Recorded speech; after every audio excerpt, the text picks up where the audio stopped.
This is Talking Drupal, a bi-weekly chat about web design and development by a group of guys with one thing in common.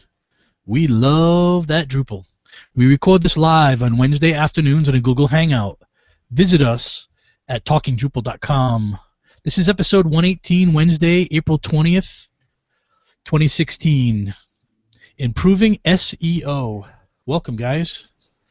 Good afternoon. Good afternoon. So we have a lineup, our typical lineup today, and a guest. We welcome John Picozzi from Oomph. Welcome, John. Oh, I'm a guest? No, you're not. Oh, okay, good. Good afternoon. What's new in your world? Anything?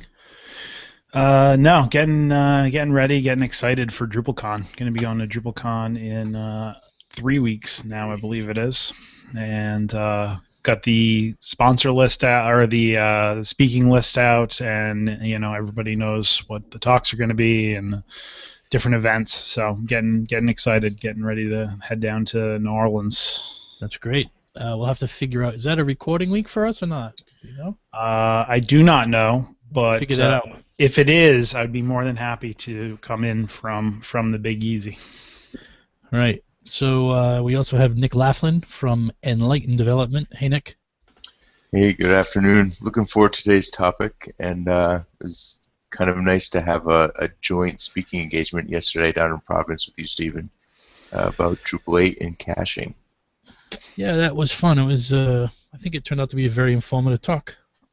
So it turned out well. I was disappointed to miss it. Yes, I was disappointed you weren't there, but you came in for the pizza at the end, I noticed. Timing is everything. So we are also lucky to have a guest with us today. We have Dan Shore. Welcome, Dan. Hello. Thank you. Well, Dan, since 2007, Dan has been literally obsessed, he says, with SEO. That happened ever since he was helping a friend jumpstart a business that was highly successful, and I guess that's because of the SEO work that Dan did, or partly because of it. So he's the owner and the lead consultant, the lead SEO consultant for Evolving SEO, which is an agency out of Worcester, Massachusetts. I guess he's a neighbor of Nick's. Dan also has a weekly podcast that started in March this year called Experts on the Wire, SEO, content marketing, social media, growth hacking, and more. I don't think he could create a longer title than that. So you can find that podcast on iTunes. Check it out. He's also a Moz associate, which he can explain a little bit more himself what that means. I'm familiar with Moz, but I'm not sure that everyone in our audience is. I'm not even sure everyone on this panel is.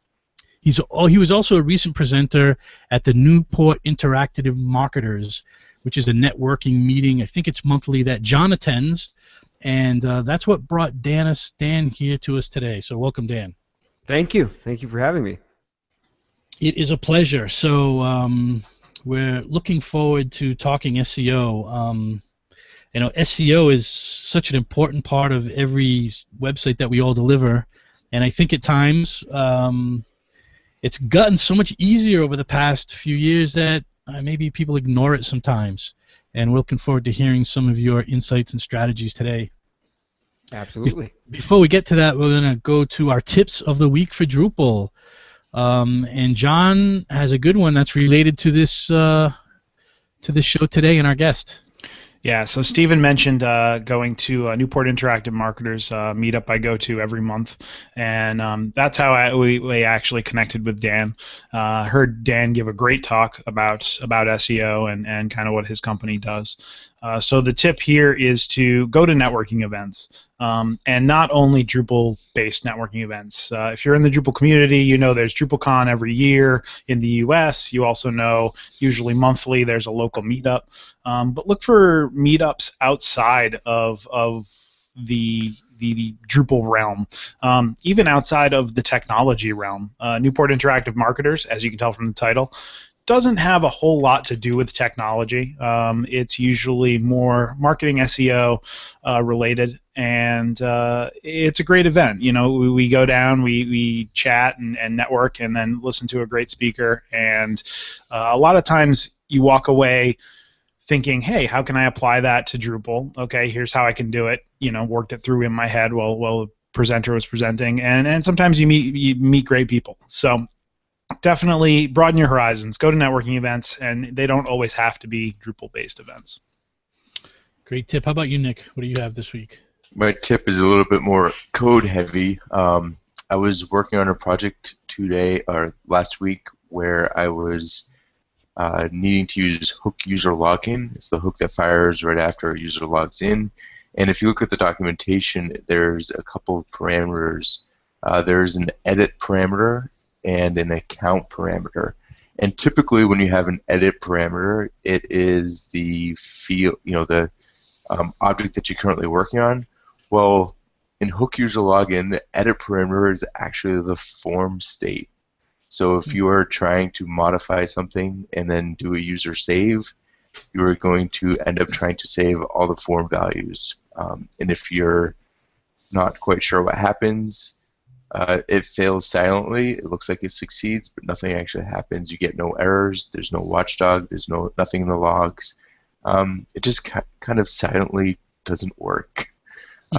So if you're using hook user login and need to make some modifications to a user account, use a separate array for storing the values you need to store, and then call that array on user save.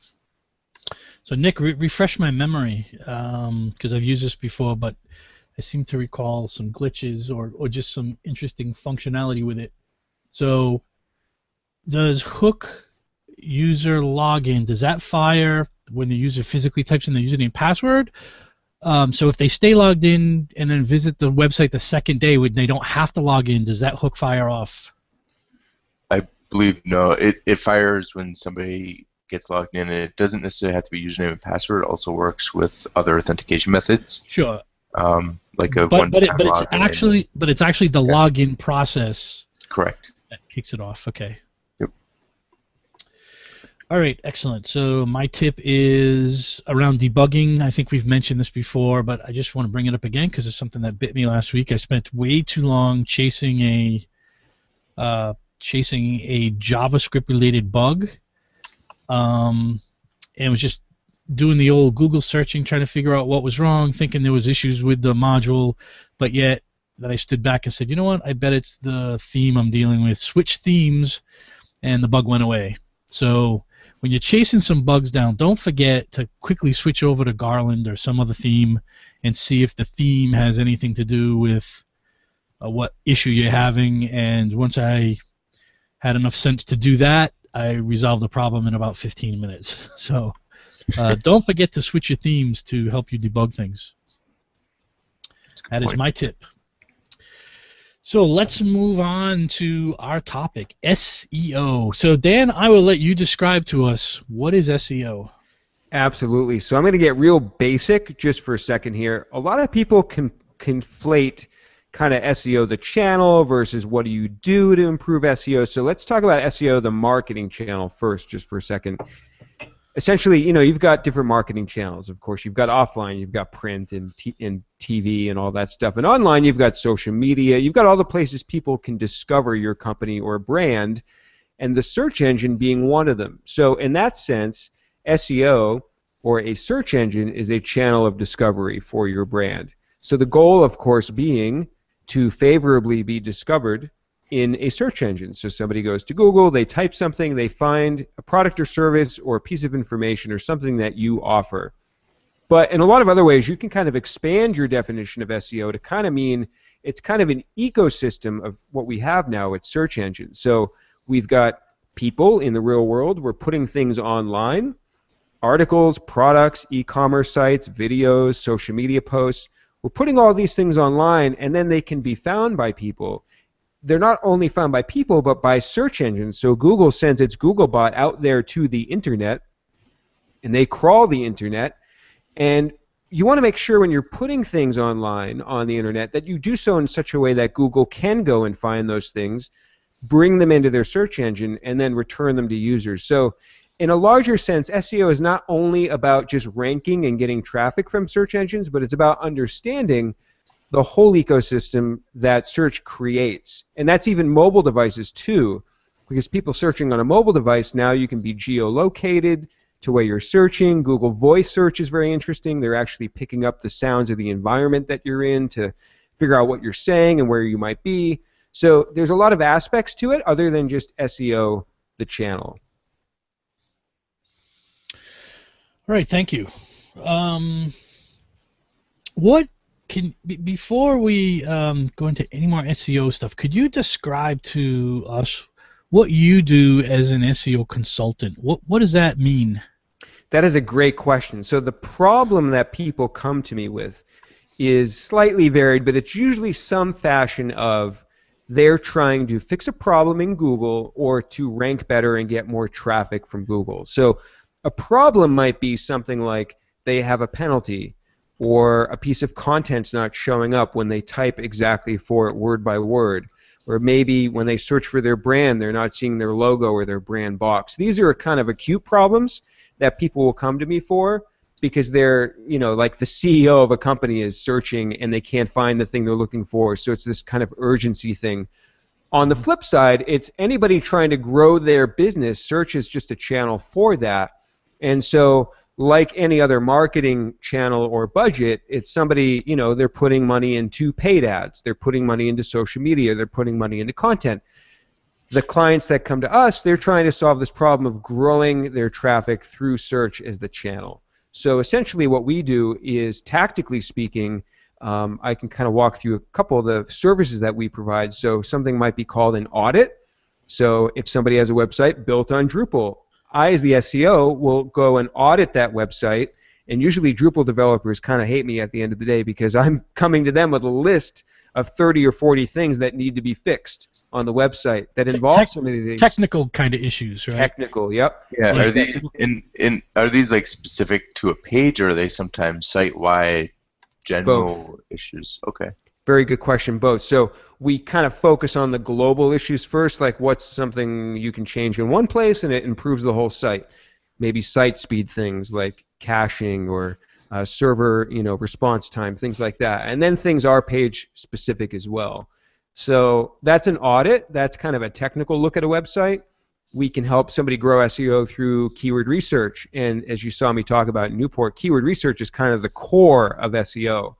Everything revolves, that's what SEO is people going to a search engine and typing in a keyword. So a lot of companies make the mistake of not even targeting keywords at all, or not even the right ones in their content and on their websites. And so the keyword research process really helps identify what those keywords should be, and then we kind of come up with a plan for how to appropriately target those.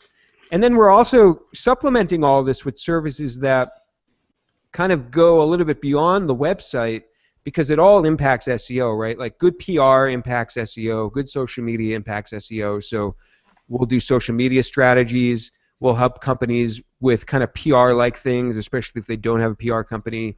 We create content. We come up with content strategies, and we've even run some paid Facebook ads. So it's like SEO really touches everything. And everything impacts SEO, and SEO kind of impacts everything else. There's a synergy between it. So if a company comes to us and they're lacking in a certain area, we try to fill in that gap if it's going to kind of overlap and help with SEO. So it tends to be a wide variety of actual services.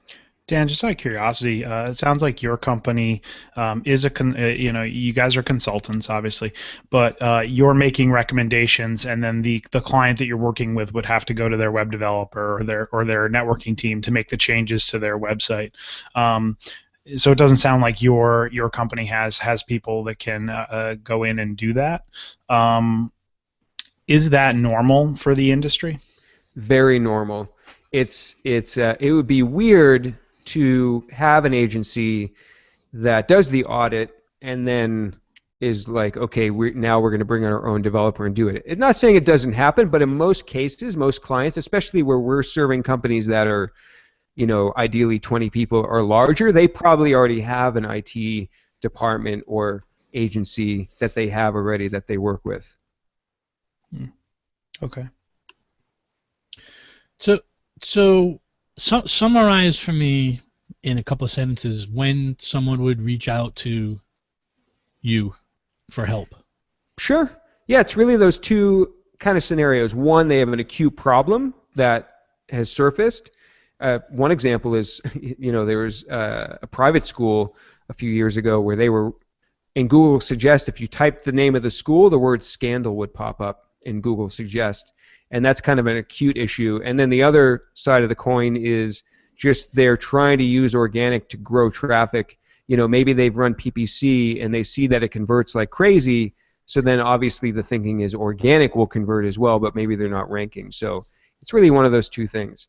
So how are organic and pay searches related? Are they related in any way whatsoever? Yeah, they're related in the fact they live in the same place. So they live in a SERP, which is what we call SERP, Search Engine Result Page. That's kind of the slang of it. They live in the same place, but beyond that, that's when they're really totally different. So, the paid results, you show up there by bidding on keywords. There's a whole science to that. It's a whole completely different field. And the organic results, of course, you show up by, Google's algorithm. And then beyond that, Google, of course, has all the different facets of their display system now, maps, the Google Knowledge Graph. So there's a lot of things in the SERP, but that's kind of where organic and paid relate. And then the functionality is very different. So you mentioned here Google, which is obviously by far the largest kind of player in the game. Yep. Do you deal with other search engines, Yahoo, Bing, but even smaller ones like Merchant Circle or LinkedIn or something like that as well? Or do you kind of just focus solely on Google? That's a great question. I'm very rarely asked about Bing or Yahoo or anything else besides Google.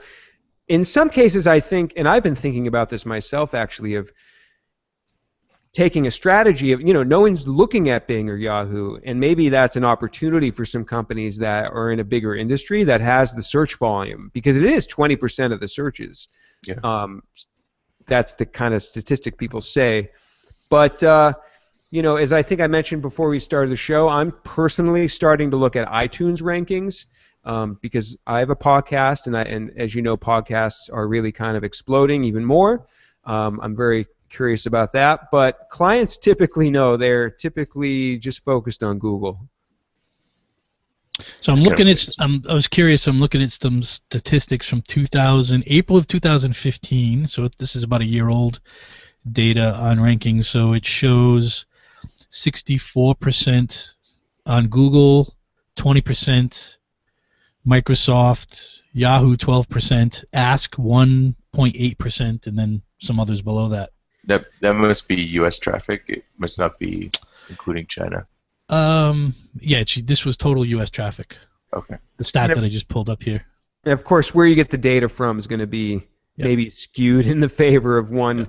I think in some surveys they did, they were actually using employees of Microsoft and counting them as Bing users. So obviously that's a little skewed. So Dan, we were talking about problems that you're trying to solve, and people that come to you with like, "Oh, I have this problem."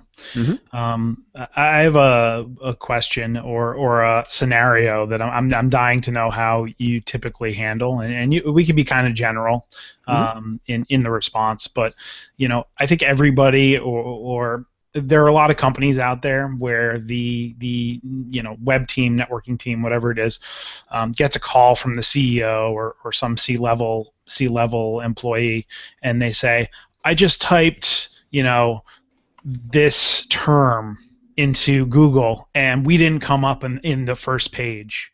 This is a big problem. We need to fix this." And maybe the term is a real general term like Rhode Island painter or something like that. When somebody comes to you with that sort of problem, it seems like almost impossible to solve. How do you kind of handle that? How do you educate them as to what is possible and isn't possible?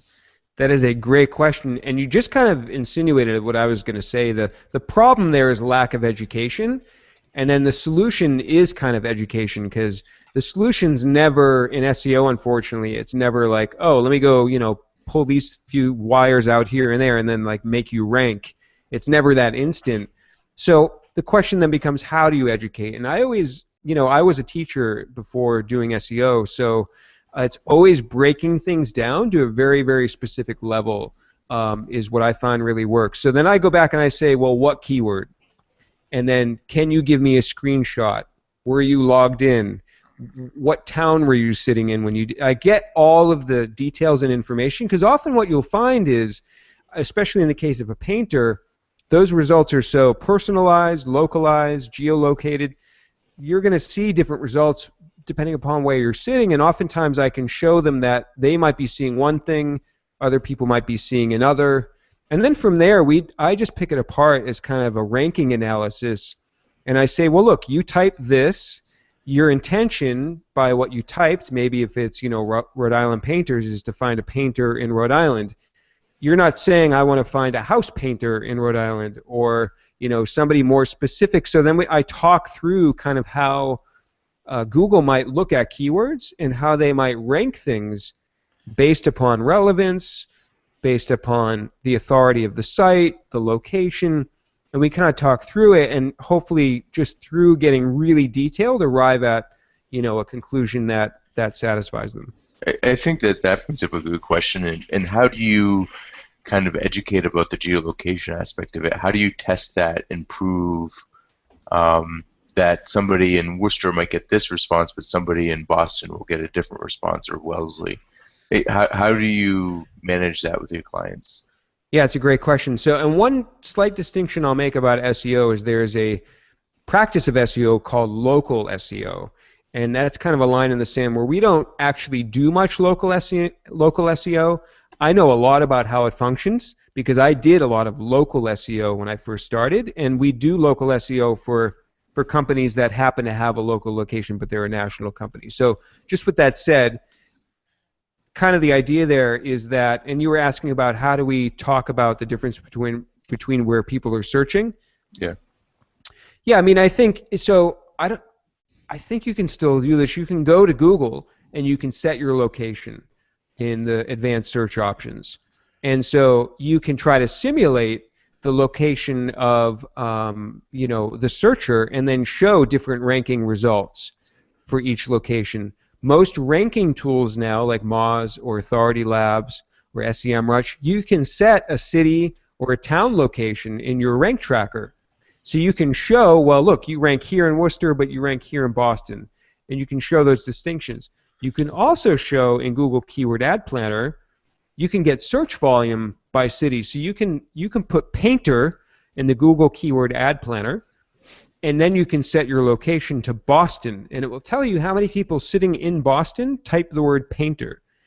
And that's different than somebody going to Google sitting in California and typing Boston painter, in, like, with Boston in the keywords. So there's two different ways to look at that. And I think really it all comes down to data and just being, you know, like, it's not a very different mindset than doing something technical. It's just making sure that you're thinking clearly, and, you know, you talked earlier about diagnosing by switching a different theme on. The mindset's not super different. It's just put in a different place. So you're really just trying to parse things out.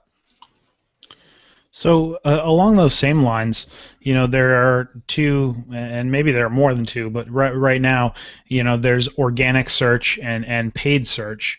How do you, you know, in the same scenario of that client that comes to you needing, you know, the Rhode Island painter, needing to show up on page 1 for the Rhode Island painter, how do you advise them versus organic search and paid search, and which one do you tend to lean towards more? That is a great question. So with paid, it's funny. It's not really about either or both. It's about looking at each channel separately. So with paid, and I don't practice a lot of paid search, but I'm totally familiar with it. So the whole idea with paid is, do you make more money back than what you put into it? It's general, it's basic kind of advertising, you know, numbers. And the idea there's a lot of variables to that. Like, if your landing page really stinks and you're paying for clicks to send people to that landing page, but it doesn't convert, then that's a landing page problem. But the whole idea is, can you afford to pay the money that you're going to make in an ROI back for that ad? It's just very, like, put the money in and get the money back type of scenario. With SEO, it's funny, and I'm not just saying this because I do SEO, but in most cases, let me say it a different way. There's almost never a reason to not do SEO, because not only does it impact your traffic from search, but it impacts so many other things. I mean, you're making your site better and faster, and you're improving all these things. You're doing better content. You're doing a little bit of PR. Even if the SEO doesn't work, you're still getting all of these secondary benefits from it. And so then at that point, it just more becomes, what's your overall budget, and can you afford to do both? If you can't, then you got to look at PPC is the option if you want quicker, faster short-term results, because you pay for the ad and they show up. SEO is a very long-term thing, so if people are willing to be patient and go 6-12 months before they really start to see a big ROI, depending upon the situation, then SEO is a really good bet. So, and that makes sense. Organic taking longer than paid per click or paid advertisement. I mean, obviously, if you pay for something, it happens instantaneously.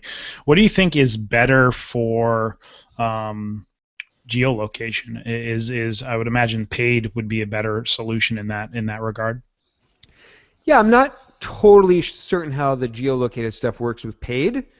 I know that the targeting's gotten better. I know now there's geofencing, and that's a whole other topic. It's basically figuring out where people are and then returning the relevant content, the relevant ads to them. With SEO, though, geolocation and local search is very, very powerful, because it's one of the few ways you can know for sure in SEO that you're targeting a demographic.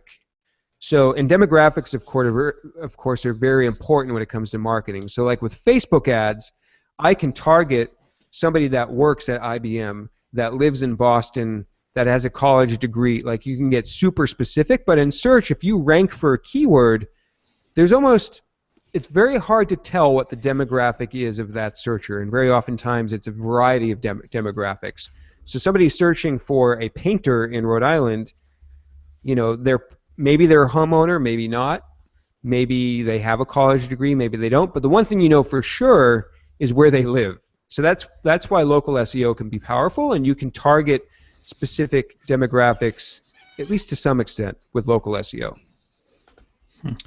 So I'd like to talk about keywords for a few minutes. You mentioned that this is all about keywords. I think certainly there's a number of people who are under the impression that you just go to the metadata of a page and put some keywords in, and that's going to be how Google finds you. But that's actually not the case at all. Could you talk about that a little bit? Yeah, it's a great question. So what I always say, 90% of keyword targeting is knowing what page you're going to create to begin with. So it's not about having a page and then just stuffing in keywords. That's kind of the old way to go about it. It's backwards. The best way is, so like, for example, you're a painter in Rhode Island. Maybe you offer maybe a bulk service where you work for apartment complexes or something, or condo complexes. Maybe your specific service there is discount condo painting, or whatever it is. Whatever that service is you're providing or product, that page needs to exist and align with the keyword of what people are searching for. So it's more about having a site architecture, and I'm sure you deal with this a lot as developers, that what's the hierarchy of the site, what's the menu, what's the nav, what are the pages, what are the URLs. That's really a lot of how you target keywords. Part of it is going back into the content and making sure that you're representing the keywords in that content. But yeah, the meta keywords tag is not used.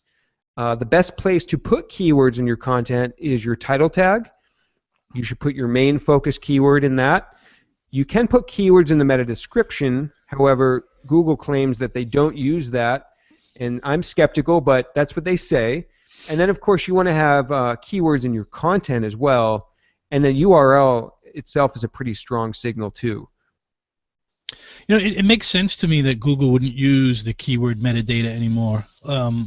My understanding is Google make the determination of what you are, not what you say you are. Right. With that philosophy. I think Google used the meta keywords for about a week before they realized, oh, people are going to lie. Yeah, yeah. You don't sell Viagra. So, how do you feel about the statement that is very common on the web development side of the business, which is, SEO is mostly just about writing good content? Yeah, that's a tough statement. Unfortunately, it's not. When somebody develops a new website, they switch it live, but they forget to unblock the robots.txt, or they leave the no index tag on all the pages, or they canonical everything to the home page. Like, those are technical mistakes and issues. Or when a site is taking a long time to load, that's a technical issue. Or I could go down the list. We probably have a checklist of 200 items of things that we look for in every website when we do an audit.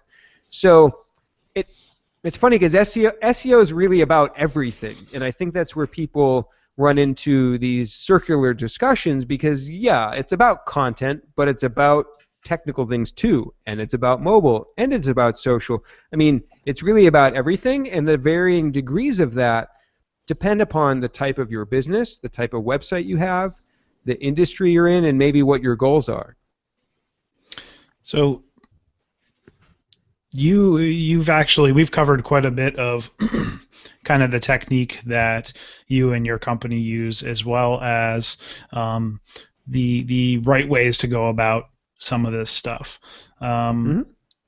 I'd like to, and I might be skipping down the list a little bit here as far as categories go, but I'd like to talk about the folks that are out there that are calling people and saying, hey, your site SEO could be better.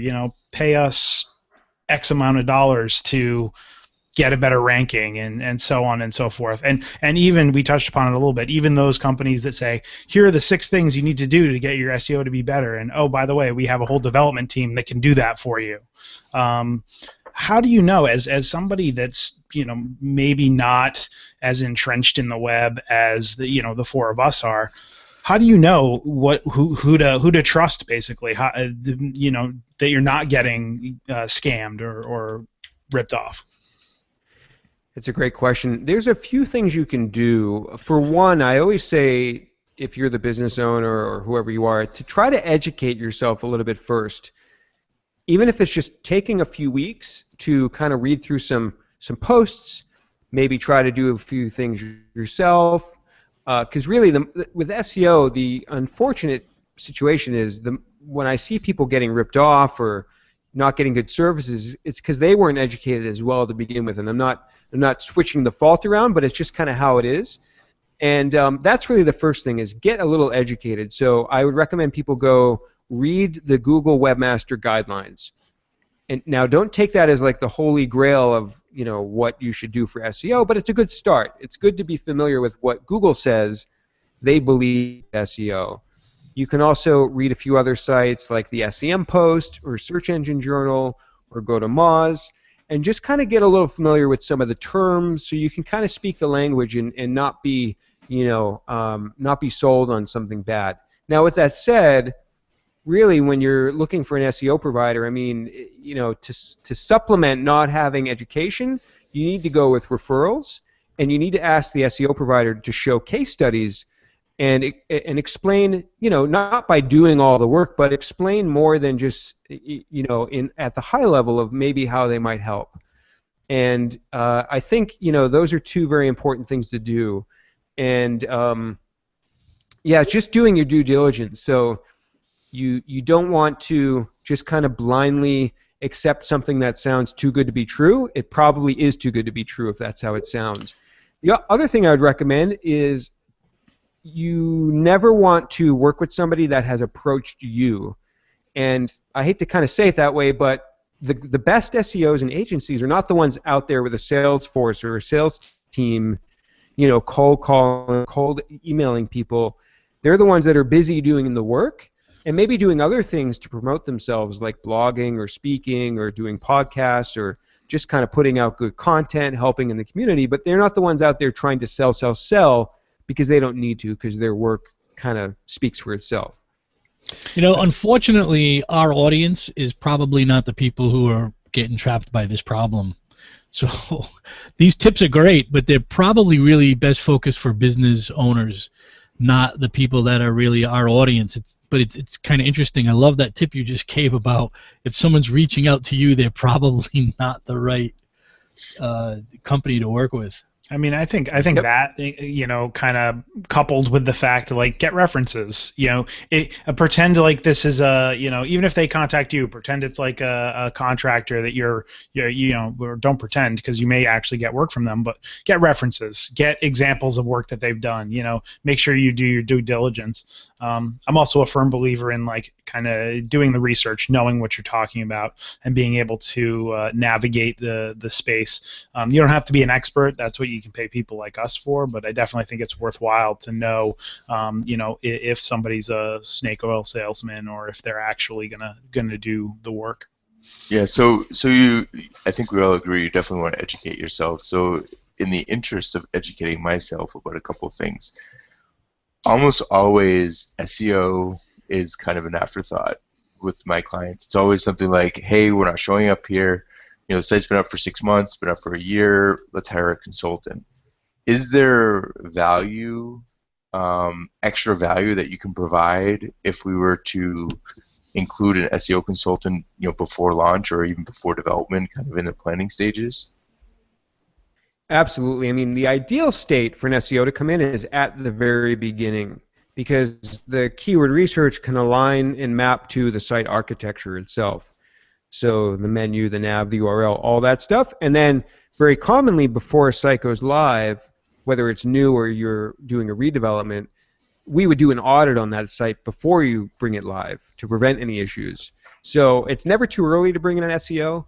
I think the problem there is where people don't see the, quote, ROI from that, because a lot of times in that instance it's more of like an insurance policy rather than an ROI from a marketing channel. It's like you're preventing bad things from happening, and yeah, maybe you're setting the website a better course to do better than it would have, but it's not really like we're here, our traffic numbers are this, and let's grow it to X in X amount of time. It's kind of a different scenario in that case, and that's why I think a lot of businesses don't bring in SEOs earlier, because it's not an acute, you know, or a noticeable issue. Okay. Interesting. You've mentioned a few times, thrown out the word Moz, and you've mentioned some ranking analysis tools.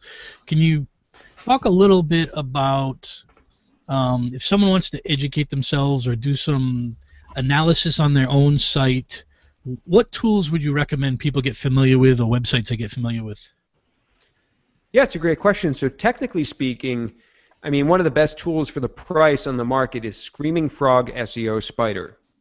This is a web crawler. It's I think it's like $150. Can you say that one more time? Screaming Frog. Yeah. Like the ribbit frog. Yeah. SEO Spider. Okay. And it's a desktop app for Windows and Apple. And you download it, and it crawls websites. There's a free version that will do up to 500 pages for free and with limited reports and stuff, but the paid version is only $150 for the year. So that's a great way to crawl your site and look at it kind of like in one big piece. You can look at all your title tags, all your descriptions. You can look for incorrect no index tags. You can look at things like the click depth of pages. So, and that's a great way to just take a good technical snapshot of the site. As far as other tools, I tend to kind of piece together tools because I find not one kind of does all the things perfect, but if you want to analyze your backlink profile, Open Site Explorer from Moz is a great way to do that. And they have a free version with limited data, which gives you, you know, a good amount of information there. There's also a tool called Ahrefs, which is, you know, short for the hyperlink code, HTML code. It's Ahrefs. That's another link tool. There's Majestic.com. That's a link tool as well. And those are all useful to kind of take a look at your backlink profile to see if you have bad backlinks or good backlinks, or just kind of analyze that perspective of things. Is there one place, I mean, these are tools you're using as an expert. Is there one place, like if there was one place that you would say, if you're going to go to any place to just at least get yourself started, is there one source that would be just good for the average person to get themselves rolling in some direction? That's a challenging question because Okay. So everyone has a different scenario. So right. Okay. That's fine. And I just wanted to quickly mention. Actually, I would say, sorry to interrupt, Webmaster Tools, Google Webmaster Tools are now Search Console. Register for that, set it up. It's going to give you all the basic, technical and some keyword data in there. It's free. It's a lot of people think it's like similar to analytics. It really has no similarity to Google Analytics whatsoever. So yeah, that's the one I would send everybody to. Yeah. So Go ahead. what I was going to mention is the Screaming Frog SEO spreader that you mentioned is also available for Ubuntu, which in my case is a huge plus. It's not very often that these tools are available on Linux. Yep, So. that's a good point. I didn't even think to mention that. And they just came out, this is getting a little more advanced, but maybe some of your listeners will like kind of the technical stuff. They just came out with a very user-friendly server log crawler as well, which I haven't had a chance to check out yet, but for an SEO that's kind of an exciting thing because analyzing server logs can be very valuable too.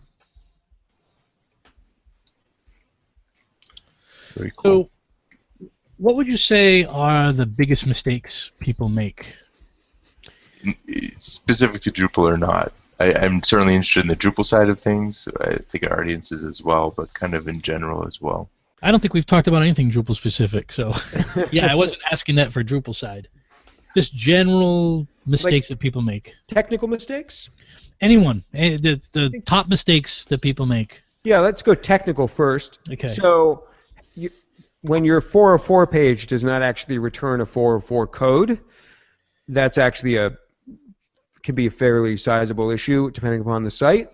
So I had a client, they had a 10,000 page website, but they had 200,000 pages indexed that were all supposed to be 404 pages, but because they returned a 200 code, Google didn't know that, they indexed them, and that's not a good scenario. So everyone can just go to the website, type in a junky URL, and then make sure it returns a 404 code. Okay. That's a pretty big mistake I see people make.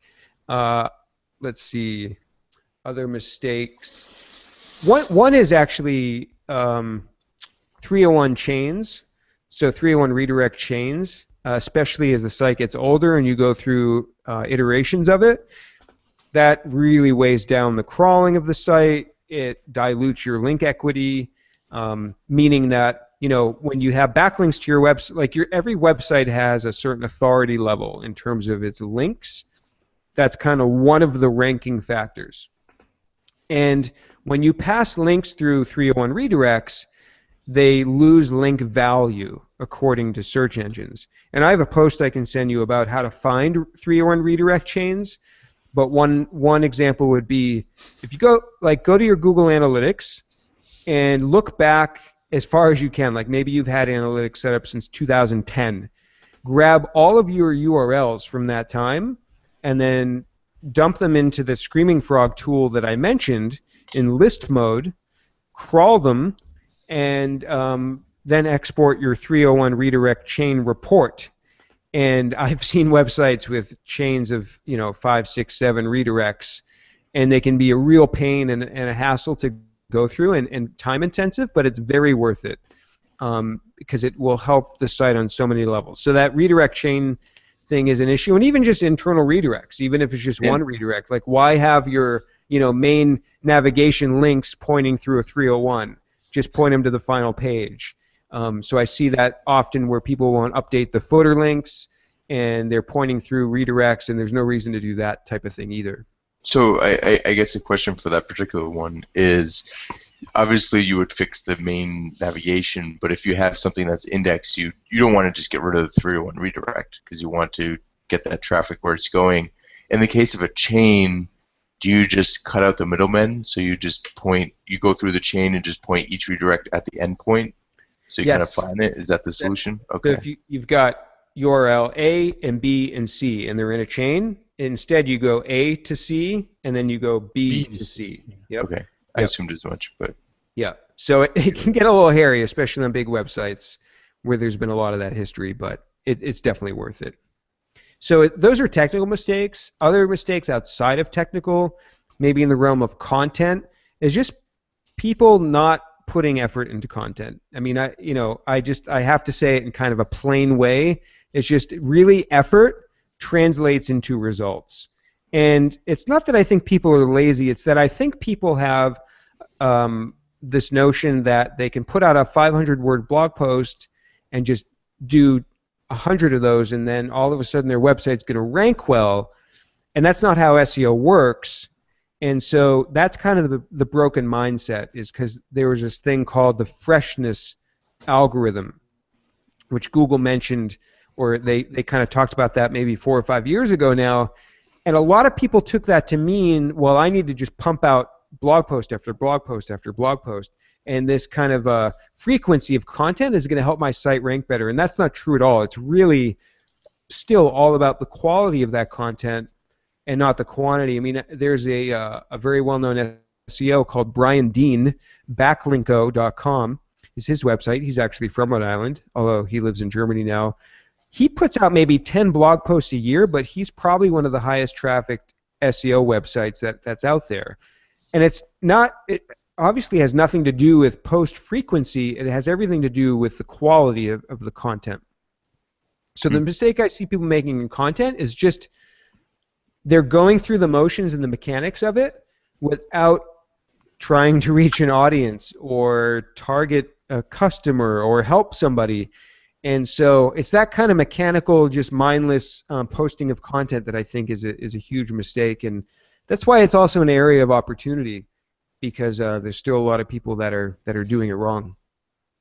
Okay. And if you don't have anything off the top of your head, it's fine. But is there anything you see time and again on Drupal sites that's very common? That's something that would be relatively straightforward for us as developers to kind of implement while we're building the site.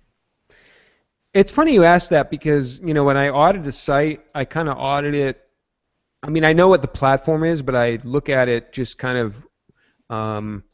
I just kind of look at it. What's the word I'm looking for? Without that kind of impacting my impression. That it's unbiased way. Exactly. Thank you.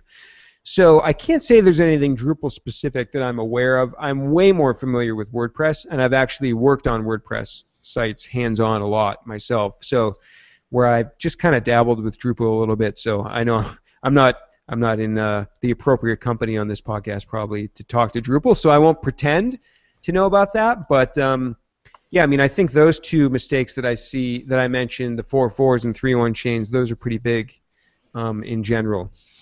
A friend of mine recently created a WordPress website using one of the templates, and it looked beautiful in the end. And they sent me a link, say, hey, take a look at my new look at my new website.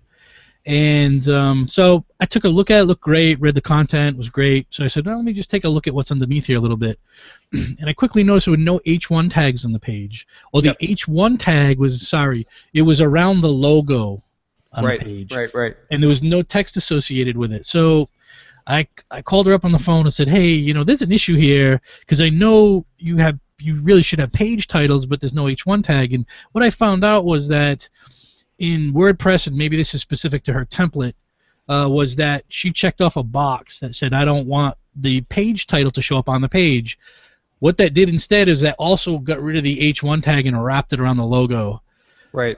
So I ended up just going into the template, in which I assume was not good SEO, because the pages really had titles to them, and it wasn't going to help her. So I went into the template, made a little modification. Was I just told her to put the headers on, and I just hid the with CSS hid the H1 so it didn't show up, which was her end result that she wanted.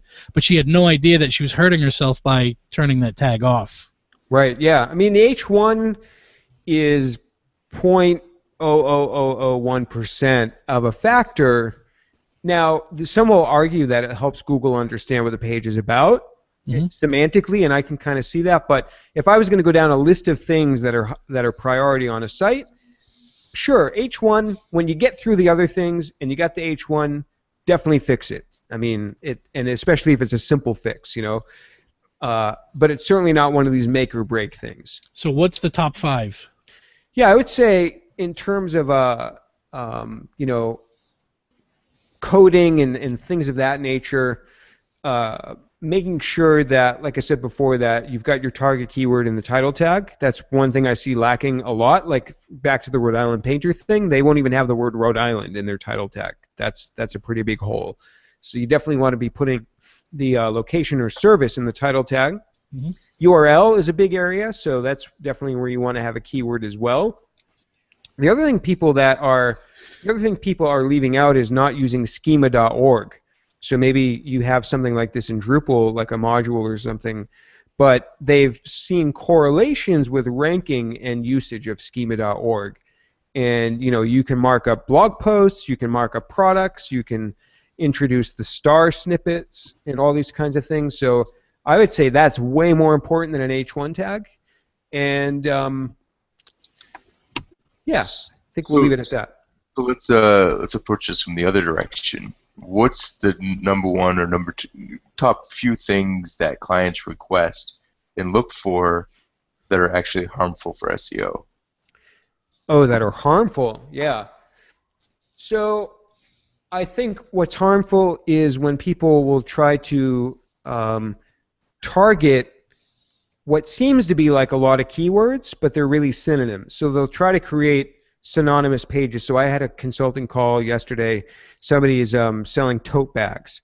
And so he had customized tote bags, personalized tote bags, promotional tote bags, like all these sort of synonymous things. And the mistake will be they'll try to target those with a separate page for every single one. And you don't really need to do that, because if you go to Google and you search customized tote bags, you'll see them bolding personalized or bolding promotional, because Google's picking up on that as a synonym. And so that's where you don't really need to have separate pages. And that's the whole thing that's come about in the last few years in SEO, which is topics, not keywords. And the concept is you have a keyword bucket and you lump that into a topic.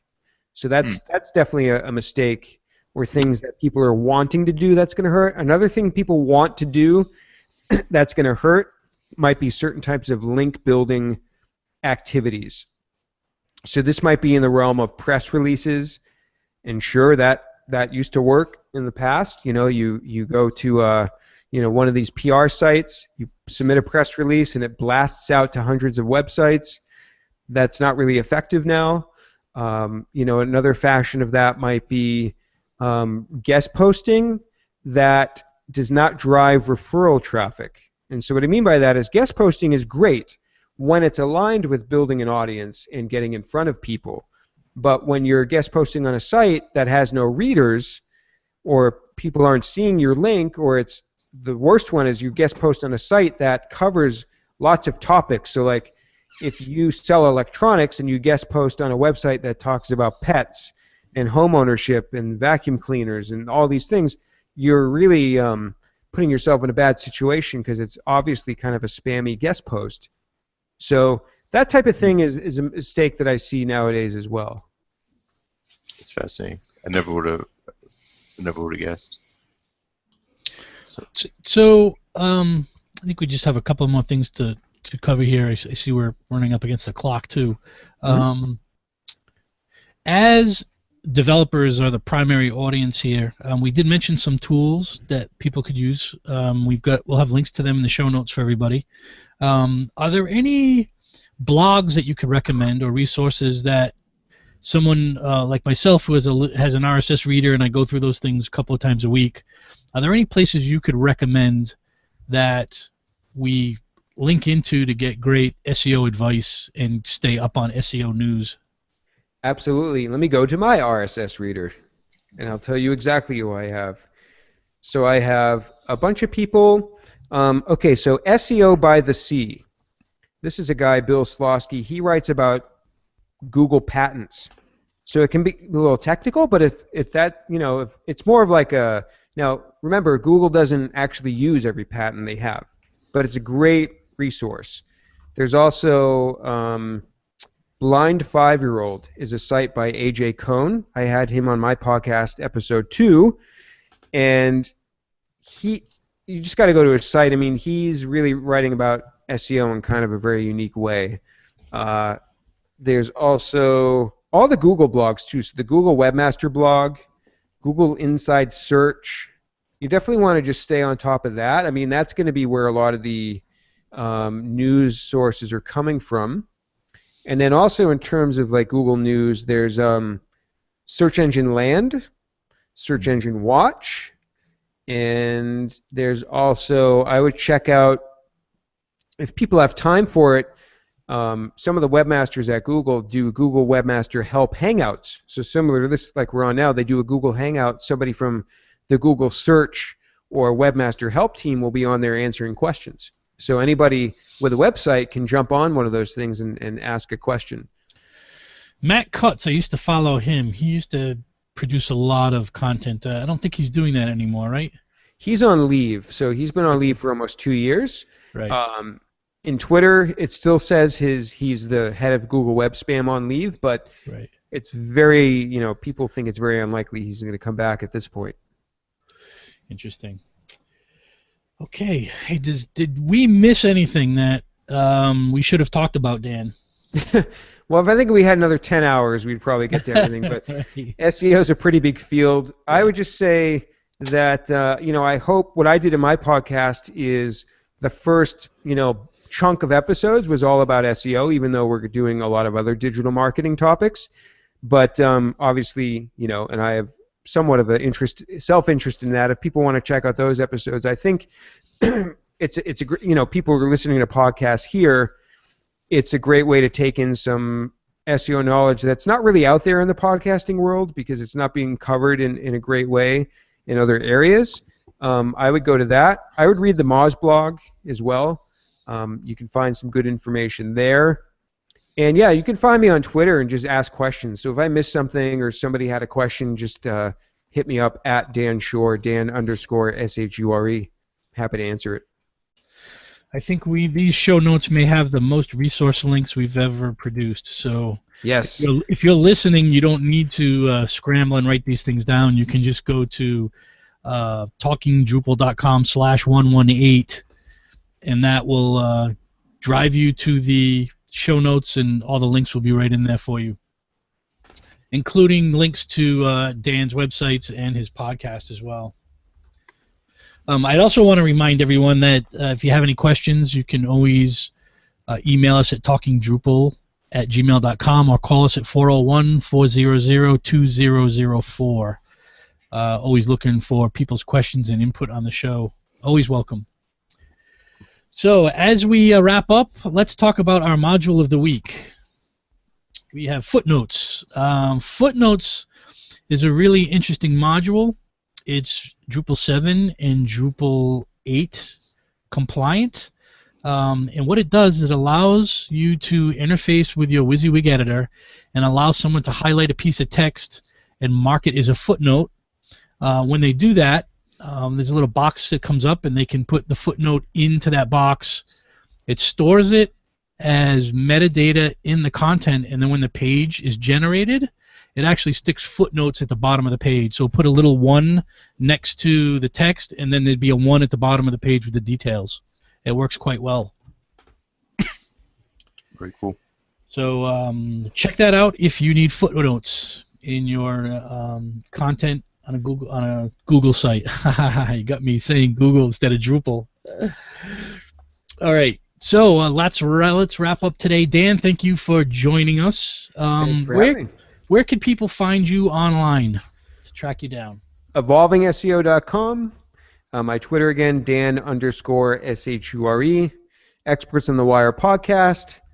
And really from my Twitter, you can get to everything else. So great. Thank you very much for joining us. How about you, John? You can find me on all the major social networks at John Picozzi, and always on at umthink.com. Nick? You can find me online at Nixvan, NICXVAN, pretty much everywhere. Excellent. And I'm Stephen Cross. You can always tweet me at Stephen Cross with a PH on Twitter. And you can find my company, parallaxinfotech.com. So thanks for joining us, Dan, and everyone have a good week. See you guys in a couple weeks. You too. Thank you.